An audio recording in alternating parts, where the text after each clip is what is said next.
Brazil has reported a new record of deaths from COVID-19 in one day after 2,286 succumbed to the virus.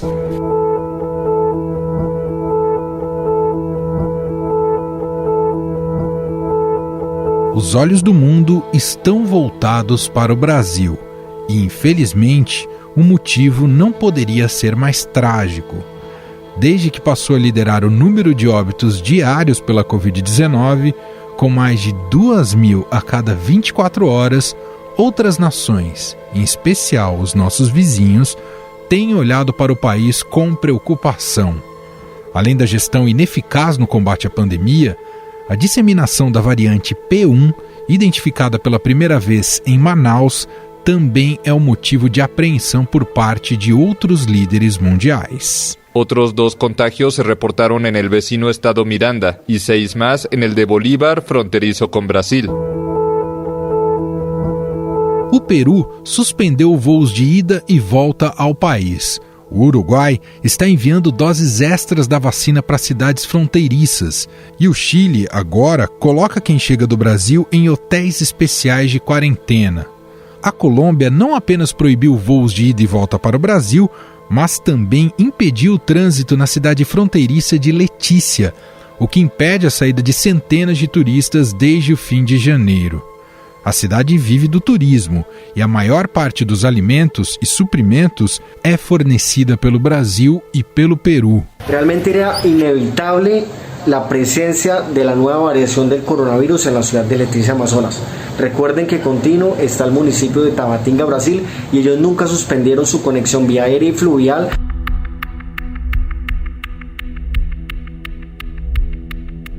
A Argentina cancelou a cerimônia para marcar o 30º aniversário do Mercosul, que contaria com a presença do presidente Jair Bolsonaro.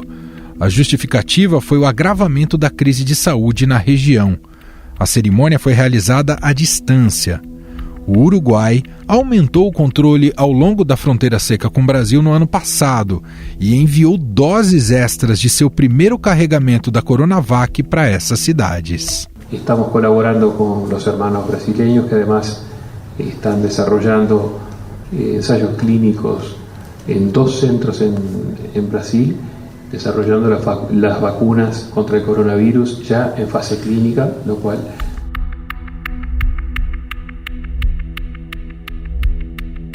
O presidente da Venezuela, Nicolás Maduro, disse este mês que foram detectados 10 casos da cepa brasileira no país e que terá que cortar os canais de transmissão da Covid. Ha llegado esta variante y tenemos que cortar las cadenas de transmisión de esta variante.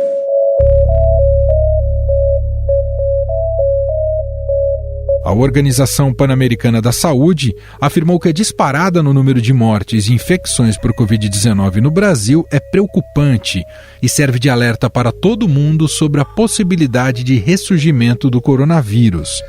Também já teve puxão de orelha da OMS. O diretor-geral da Organização Mundial da Saúde, Tedros Adhanom, afirmou que o avanço da pandemia de Covid-19 no país é muito preocupante e disse que o governo brasileiro deve tomar medidas agressivas. There should be very serious social measures that should be taken, and with the participation of the community, and there should be clear messages from the authorities. O repórter Paulo Beraldo, aqui do Estadão, foi investigar um pouco mais sobre como nossos vizinhos estão lidando com o caos brasileiro e conta tudo pra gente a partir de agora.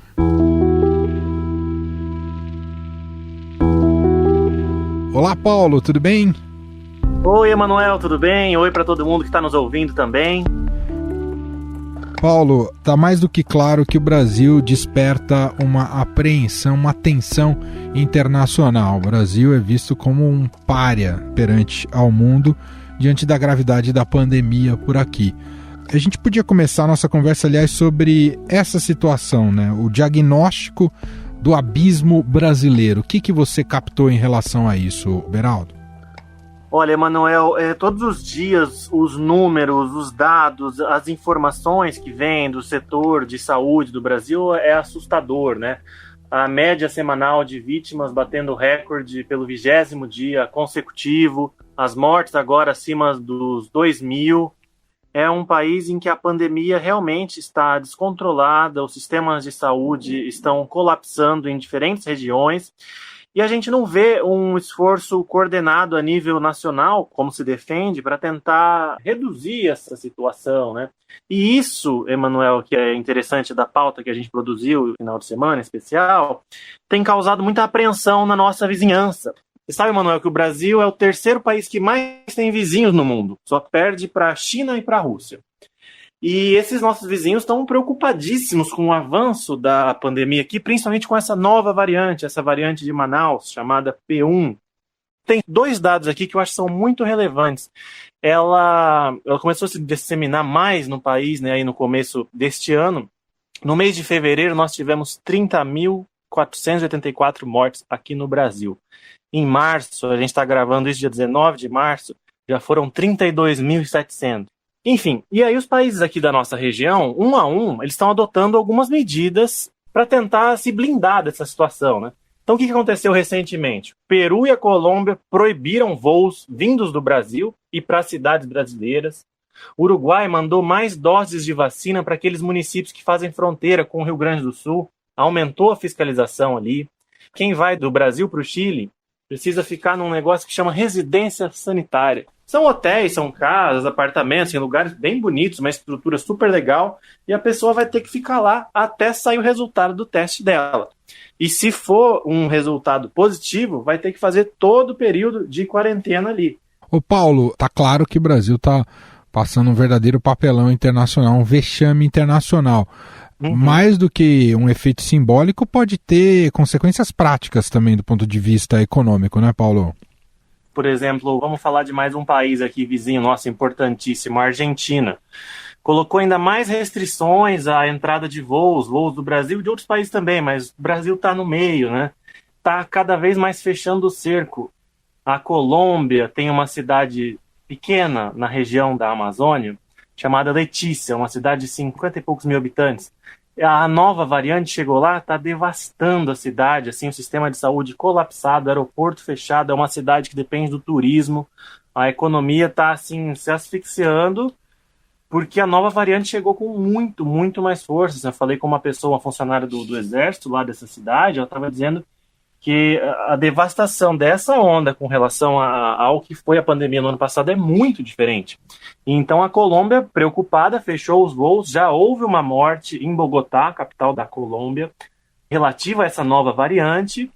El Instituto Nacional de Salud confirmó que en Bogotá murió un adulto mayor por la variante brasilera P1. El hombre tenía múltiples comorbilidades y no tenía antecedentes de viaje a Brasil. Então os países agora estão tentando impedir a disseminação dessa nova variante. Vou voltar a falar da Argentina, aconteceu uma coisa muito importante lá essa semana. Um grupo de 50 cientistas argentinos, eles lançaram uma carta pública pedindo para o governo aumentar o seu controle nas fronteiras para enfraquecer o avanço da nova cepa. Os argentinos também já identificaram essa nova cepa lá, mas sempre casos isolados. Não é que ela está se disseminando pelo país, não, isso ainda não. Aliás, em nenhum país aqui da nossa região ela está se disseminando como acontece aqui. Está todo mundo tentando impedir que isso aconteça. Ô Paulo, você falou com um médico brasileiro na Argentina. Como é que foi essa conversa aqui que ele te contou? Falei, ele trabalha lá na região da Patagônia. O Dr. Clóvis disse que o país realmente está preocupado, que tem medo de que essa nova cepa chegue na Argentina, que está com uma economia já fragilizada há anos e que essa crise elevou em muito os níveis de pobreza, enfim, dificultou muito a vida de uma parcela muito importante da sociedade argentina. Então, não tem como eles terem uma nova pandemia, imagina, com uma cepa mais forte, enfim, eles estão com muito medo de que isso aconteça. Desde a Argentina, o povo vê um Brasil sem controle. Do ponto de vista sanitário, que deveriam ter adotado medidas mais concretas e estratégicas, de períodos curtos e rotativos para diminuir os níveis de contágio.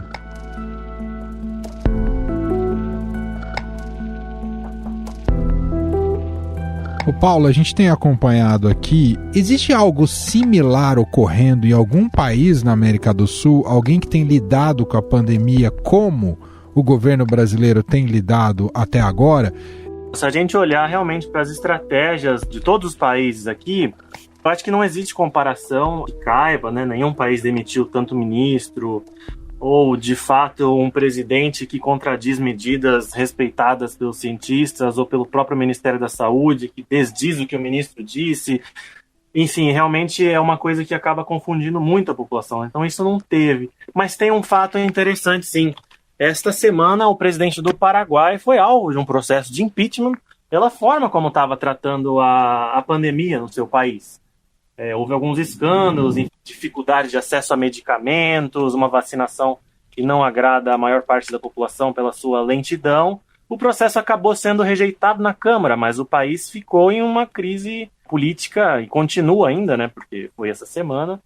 Então, acho que é um caso aí que mostra que a pandemia também tem políticos aí que não estão agindo da melhor forma. O presidente Benítez anunciou a demissão de vários ministros para fazer mudanças na gestão, mas os protestos continuaram.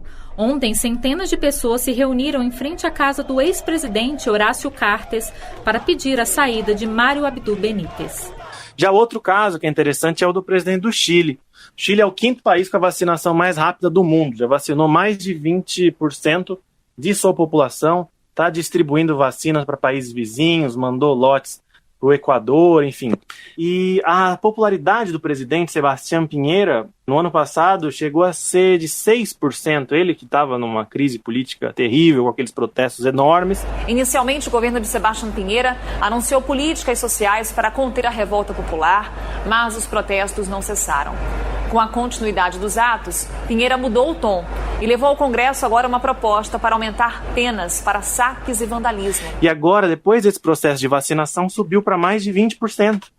Porque as pessoas estão valorizando o trabalho, a seriedade com que ele tem gerido essa crise sanitária, essa seriedade nas fronteiras, de fechar o país, o aeroporto, essa coisa das residências sanitárias, enfim.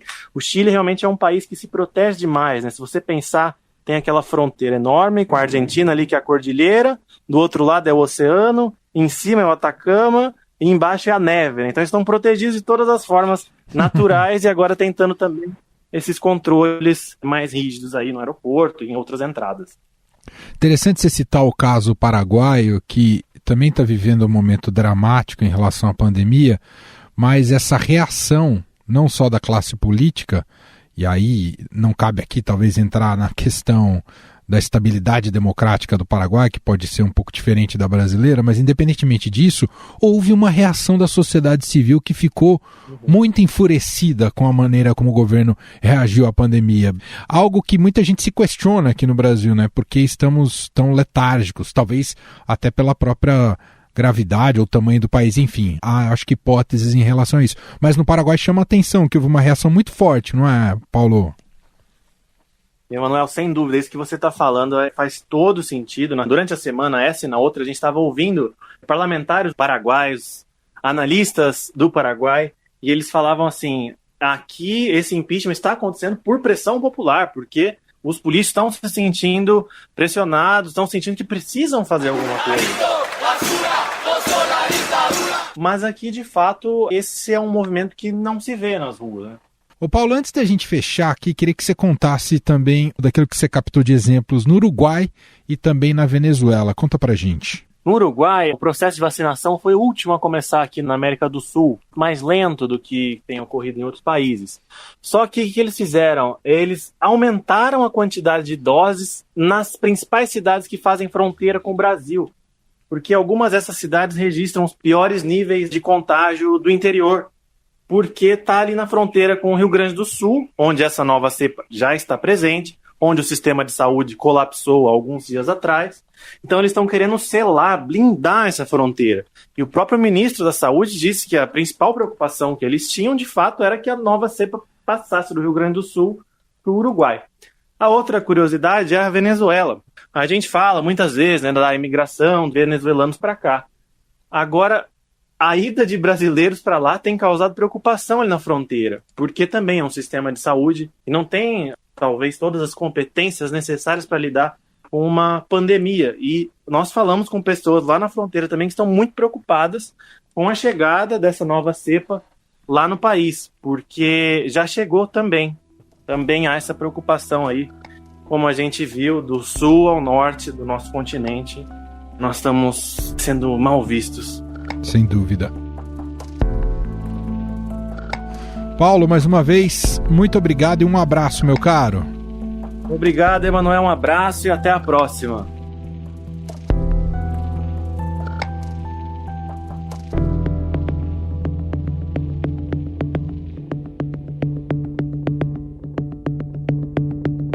Em janeiro, um levantamento feito pelo Lowy Institute da Austrália colocou o Brasil como o pior país a gerenciar o combate à pandemia entre 100 nações analisadas. Nesta semana, o Palácio do Planalto divulgou uma carta enviada pelo presidente norte-americano Joe Biden, em que defendeu que Estados Unidos e Brasil unam esforços tanto em nível bilateral quanto em fóruns multilaterais no enfrentamento aos desafios da pandemia. Biden sinaliza aí possibilidades de acordos e de trabalho em cooperação entre o Brasil e os Estados Unidos, tanto a nível bilateral quanto também em organizações multilaterais, para combater a pandemia e também para enfrentar as mudanças climáticas.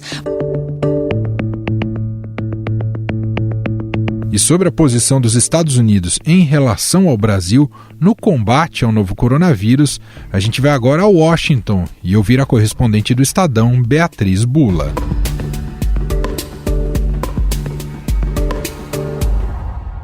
Emanuel, aqui nos Estados Unidos, a discussão agora é quando exatamente a vida vai voltar a uma certa normalidade, né? A gente está vendo a aceleração do ritmo de vacinação no país, a indicação de que em maio todos os americanos que quiserem se vacinar vão poder se vacinar, que o país vai ter dose suficiente dos imunizantes para oferecer para todos.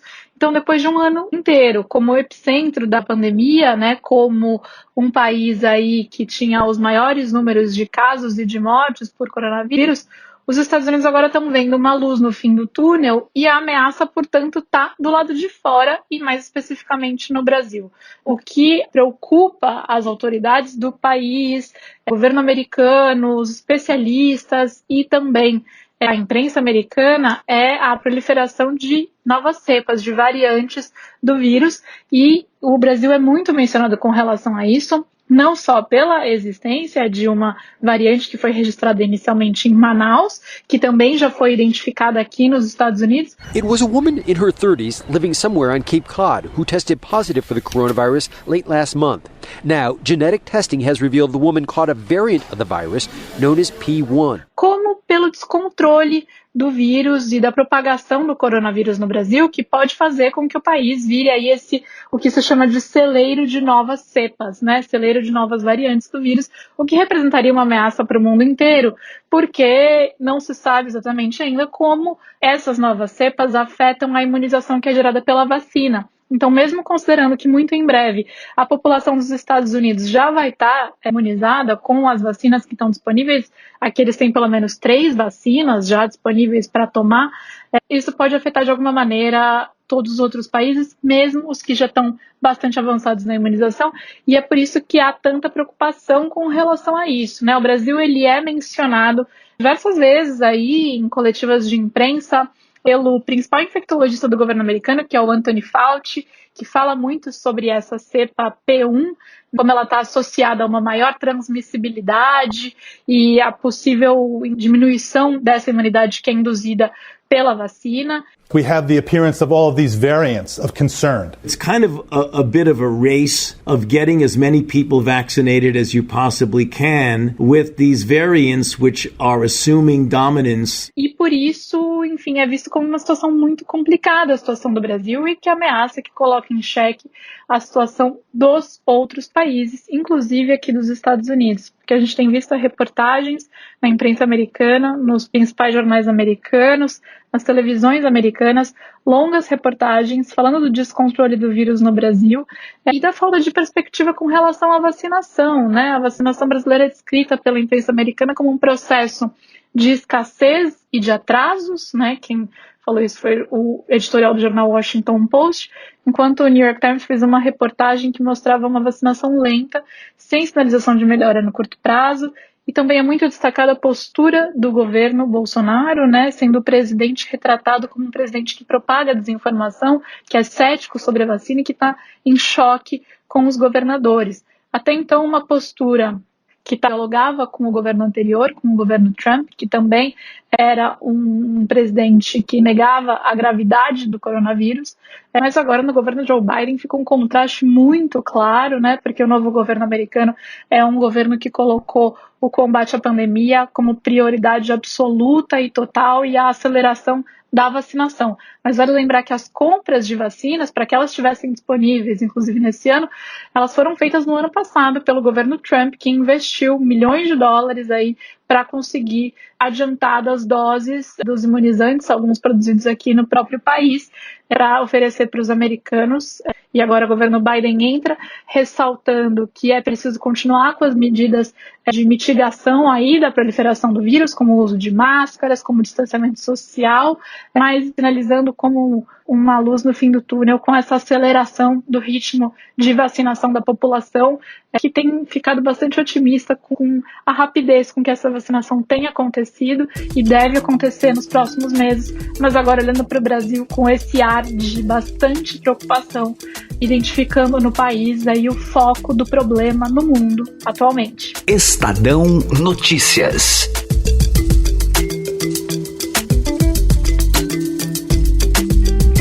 E este foi o Estadão Notícias de hoje, segunda-feira, 22 de março de 2021. A apresentação foi minha, Emanuel Bonfim, na produção e edição Bárbara Rubira e Gustavo Lopes. A montagem de Moacir Biasi e o diretor de jornalismo do Grupo Estado, João Fábio Caminoto. O nosso e-mail, podcast@estadão.com. Um abraço para você, uma excelente semana e até mais.